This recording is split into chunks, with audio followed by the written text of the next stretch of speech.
વિદ્યાર્થી મિત્રો, GPSC Olympic ચેનલમાં આપનું સ્વાગત છે. આપણે ભારતીય બંધારણ ભાગ 3ના મહત્ત્વના પ્રશ્ન જોઈશું. તો પહેલો પ્રશ્ન, ભારતના બંધારણમાં નાગરિકતા સંબંધિત જોગવાઈઓ કયા ભાગમાં છે? તો ઓપ્શન આપેલા છે ભાગ 1, ભાગ 2, ભાગ 3 કે ભાગ 4. ચલો સાચો જવાબ શું આવશે? તો વાત કરેલી છે નાગરિકતા. તો નાગરિકતા ભાગ 2માં આપેલું છે. તો સાચો જવાબ ઓપ્શન નંબર બી. તો અનુચ્છેદ 5થી 11માં નાગરિકતા સંબંધિત જોગવાઈનું વર્ણન કરેલું છે.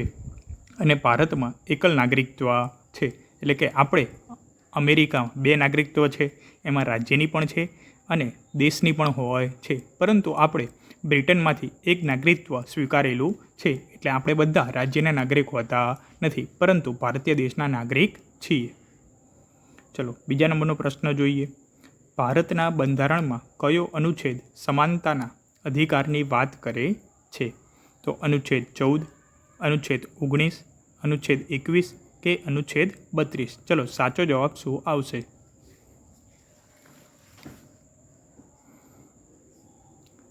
જો સમાનતાનો અધિકાર આપણે કહી શકાય કે મૂળભૂત હકો આપણને ભાગ નંબર 3માં આપેલા છે.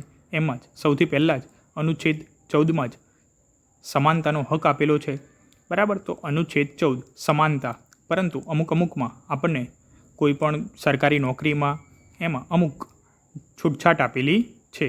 તો કહી શકાય કે અનુચ્છેદ 14 કાયદા સમક્ષ સમાનતા અને કાયદાના સમાન રક્ષણની ખાતરી આપે છે, જે મૂળભૂત અધિકારો છે. ચલો ત્રીજા નંબરનો પ્રશ્ન જોઈએ. ભારતના બંધારણમાં મૂળભૂત ફરજોની સંખ્યા કેટલી છે? તો ઓપ્શન આપેલા છે 8, 10, 11 કે 12. ચલો સાચો જવાબ શું આવશે? જો આપણે આગળના વિડીયોમાં જોયા હતા કે મૂળભૂત ફરજો આપણે ભારતીયના મૂળ બંધારણમાં હતી નહીં, પરંતુ 42મો સુધારો 1978માં સોવિયત યુનિયન સંઘ કે રશિયામાંથી લીધેલી છે અને ભાગ 4A છે.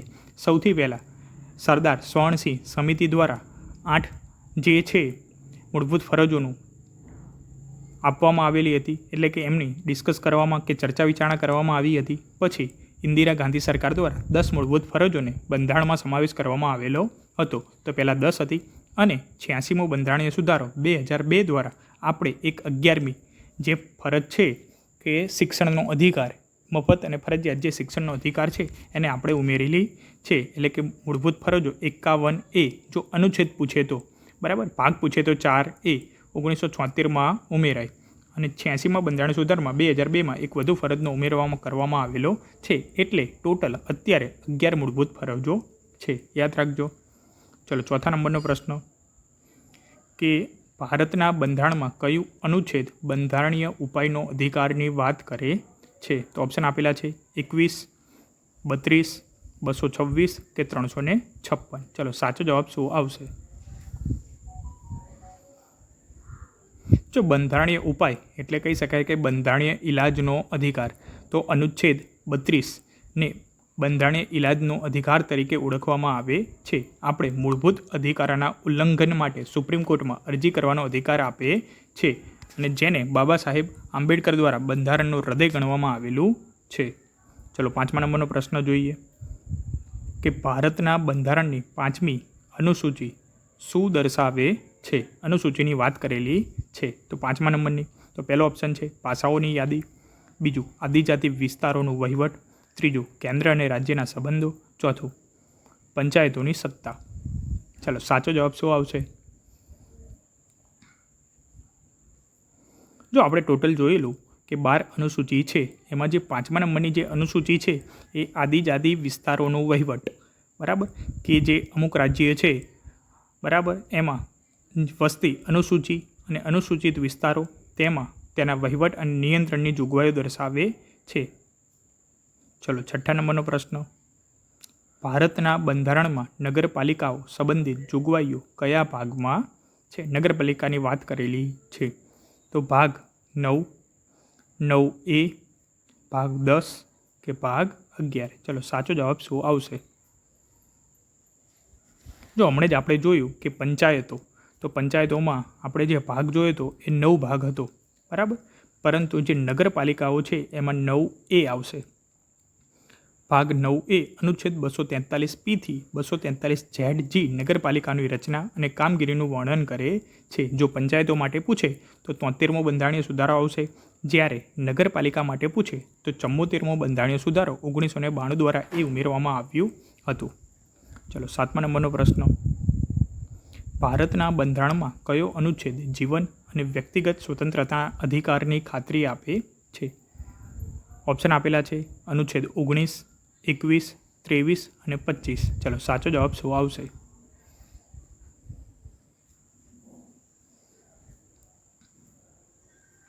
જો અહીંયા વાત કરેલી છે જીવન અને વ્યક્તિગત સ્વતંત્રતાનો અધિકાર, એ વાણી સ્વતંત્રતા અને સ્વતંત્રતાનો અધિકાર જે છે એમાં આવશે. એટલે કે અનુચ્છેદ 19થી આવશે. એટલે 19, 20, 21, 22 તો એમાં 21મા નંબરનો અનુચ્છેદ આવશે, બરાબર. તો 21મા નંબરમાં લખેલું છે જીવન અને વ્યક્તિગત સ્વતંત્રતાના અધિકારનું રક્ષણ મળશે, જેમાં શિક્ષણ, આરોગ્ય, પર્યાવરણ જેવા અધિકારોનો પણ સમાવેશ થાય છે. ચલો 8મા નંબરનો પ્રશ્ન. ભારતના બંધારણની 9મી અનુસૂચિ શું દર્શાવે છે? કાયદાઓની યાદી જે ન્યાયિક સમીક્ષામાંથી મુક્ત છે, રાજ્યોની યાદી, ભાષાઓની યાદી કે પંચાયતોની સત્તા? ચલો સાચો જવાબ શું આવશે?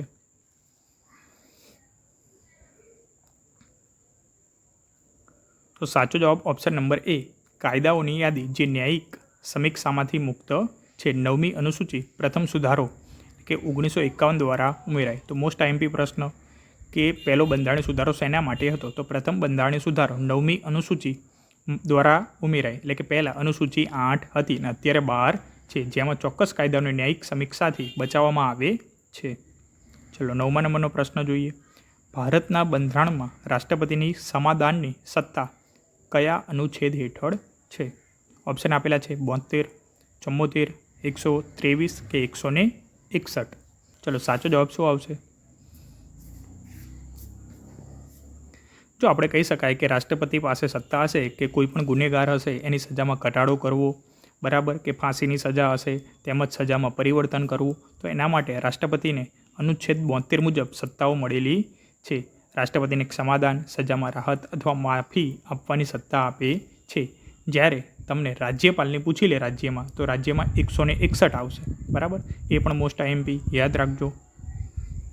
ચલો 10મા નંબરનો પ્રશ્ન. ભારતના બંધારણની રચના માટે બંધારણીય સભાની પ્રથમ બેઠક ક્યારે યોજાઈ? ઓપ્શન આપેલા છે 9મી ડિસેમ્બર 1946, 15મી ઓગસ્ટ 1947, 26મી નવેમ્બર 1949 કે 26મી જાન્યુઆરી 1950. ચલો સાચો જવાબ શું આવશે?